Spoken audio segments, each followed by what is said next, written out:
Hi friends, ఈరోజు మా కరివేపాకు హార్వెస్ట్ కరివేపాకు చెట్టు చూపిస్తా చూడండి. ఇది కుండీలో తీసి నేలలో పెట్టాము.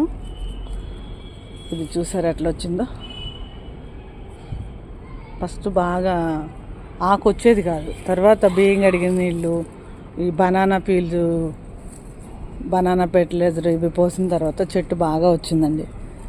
మీరు కూడా మీ చెట్లు రాకపోతే ఇలా చేయండి, చాలా బాగా వచ్చింది. చూసారా గుత్తులు గుత్తులుగా ఎంత ఆకుందో. మనం కోసుకున్నాం.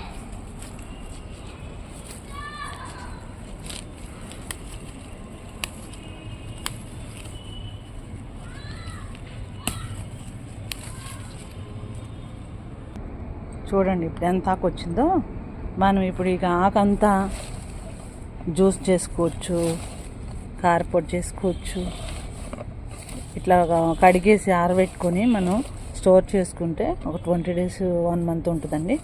అలా అయినా చేయండి, లేదు కరివేపాకు పచ్చడి చేసుకోవచ్చు. మీ ఫ్రెండ్స్కి ఎవరికైనా షేర్ చేసుకోవచ్చు.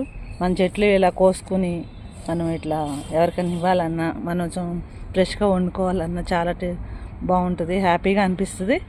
హెల్త్కి కూడా చాలా మంచిది, తలకు కూడా గ్రోత్కి బాగా పనిచేస్తుంది, కంటికి. మీరు కూడా ట్రై చేయండి. వీడియో నచ్చితే లైక్ చేయండి, షేర్ చేయండి. Thank you.